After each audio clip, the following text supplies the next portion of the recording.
जैसे एक सवाल तेजी से वायरल है देश भर में, भले ही उत्तर प्रदेश का है। जाटव समाज के लोगों ने सम्मान की लड़ाई लड़ते हुए बाबा साहब की जब यात्रा रोकी गई तो उन्होंने कलश यात्रा रोकी। देखिए, मैं इस तरह के रिएक्शनों को नहीं चाहता हूं, लेकिन अगर आप किसी को बहुत दबाओगे तो उसका रिएक्शन आपको झेलना पड़ेगा। मैं कई बार मंचों से कहता हूं कि वो समय चला गया, आज़ाद भारत है, कोई किसी का गुलाम नहीं है। अगर आप किसी को दबाने का काम करोगे तो वो अपने हक की लड़ाई लड़ने का काम करेगा। ये उन लोगों के लिए चेतावनी है जो गरीबों को, कमज़ोरों को कमज़ोर समझ के उन पर जुल्म करते हैं। कल जो लोग आज जुल्म से रहे हैं, कल उन्होंने जुल्म का जवाब देना शुरू कर दिया तो सब खराब हो जाएगा। इसलिए लोगों को अपनी सोच में सुधार करके मानवता की तरफ चलना चाहिए। इसलिए मैं विशाल आपके माध्यम से कह रहा हूँ कि उत्तर प्रदेश में जैसे भी सामंती सोच के लोग हैं वो अपनी सोच को जल्दी बदलने तो अच्छा होगा।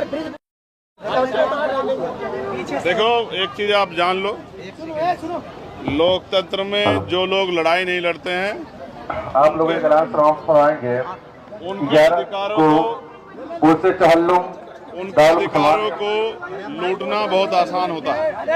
लोकतंत्र में अपने ऊपर अन्याय के खिलाफ आवाज उठानी पड़ती है, अपने छिने हुए अधिकारों के खिलाफ संघर्ष करना पड़ता है। हम बाबा साहब अम्बेडकर को मानने वाले लोग हैं, हम संघर्ष करना जानते हैं। चाहे BTMC एक्ट हो, चाहे वक्फ का मसला हो, दोनों मसलों पे हमारे साथियों ने एक पहल की है कि यहाँ दोनों भाईचारे मिलके इस लड़ाई को, इस संघर्ष को लड़ने का काम करें।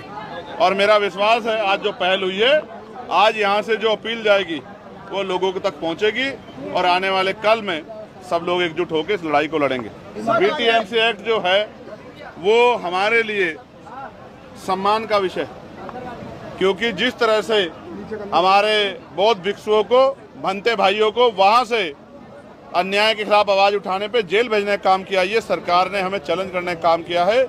सरकार के इस चैलेंज को हम लोग स्वीकार करते हैं और अगले महीने में जून और जुलाई में हम लोग पूरी तैयारी करके बोध गया में ही पूरे देश भर के साथियों को बुला के एक बड़ा आंदोलन करेंगे। इसकी तैयारी भी हम लोग कर रहे हैं और हमारा अनिश्चितकालीन आंदोलन भीम आर्मी के साथियों के जरिए, उनके नेतृत्व में अब यहाँ बिहार में और बोध गया में शुरू होगा।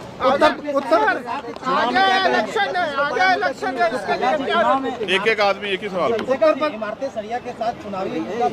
नहीं, देखिए वो चुनावी लोग नहीं हैं, वो जिम्मेदार लोग हैं। वो समाज का पढ़ा लिखा तबका है जो समझता है कि जो वक्फ का कानून बना है इससे कितना बड़ा खतरा है। तो ये जो जिन लोगों ने चुनाव के इस तरह की चीजें फैलाई है, वो लोग ना खुद लड़ना चाहते ना किसी को लड़ने देना चाहते। सर, उत्तर प्रदेश से एक सवाल तेजी से वायरल है देश भर में, भले ही उत्तर प्रदेश का है। जाटव समाज के लोगों ने सम्मान की लड़ाई लड़ते हुए बाबा साहब की जब यात्रा रोकी गई तो उन्होंने कलश यात्रा रोकी। देखिए, मैं इस तरह के रिएक्शनों को नहीं चाहता हूं, लेकिन अगर आप किसी को बहुत दबाओगे तो उसका रिएक्शन आपको झेलना पड़ेगा। मैं कई बार मंचों से कहता हूँ कि वो समय चला गया, आज़ाद भारत है, कोई किसी का गुलाम नहीं है। अगर आप किसी को दबाने का काम करोगे तो वो अपने हक की लड़ाई लड़ने का काम करेगा। ये उन लोगों के लिए चेतावनी है जो गरीबों को, कमज़ोरों को कमज़ोर समझ के उन पर जुल्म करते हैं।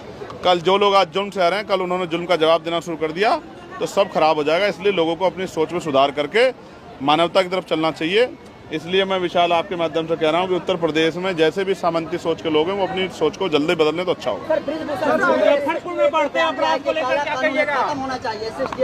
ठीक है, आप लोग बोलते रहते हैं, इससे क्या फर्क पड़ता है। देखिए, बिहार का चुनाव बहुत महत्वपूर्ण चुनाव है, इसके लिए बिहार की टीम फैसला लेगी और जो फैसला लेगी हम लोग उसका सम्मान करेंगे। ये बिहार के साथियों का फैसला है। हमारा गठबंधन तो जनता से है, हम जनता के हर मुद्दे पे लड़ाई लड़ते हैं, चाहे पिछड़े वर्ग का मामला हो, चाहे शेड्यूल कास्ट, शेड्यूल ट्राइब का मामला हो, चाहे मुस्लिम भाइयों का हो, चाहे जैनों का हो, सिखों का, बुद्धिस्टों का। हम जनता के कार्यकर्ता हैं, आने वाले चुनाव जनता के सेवक अपनी ड्यूटी को। साथियों, जैसा कि आपको पता है, बी मिशन टीवी हमेशा ग्राउंड जीरो की रिपोर्ट आपके बीच रखता है। अगर आपको हमारा काम पसंद आता है तो बी मिशन टीवी को आर्थिक मदद करें, जिससे कि हम यूं ही निरंतर ग्राउंड लेवल पर काम करते रहें।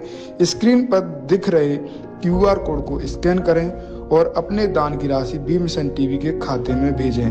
QR कोड के अलावा आप हमारी UPI ID BMissionTV@YBL पर भी मदद भेज सकते हैं।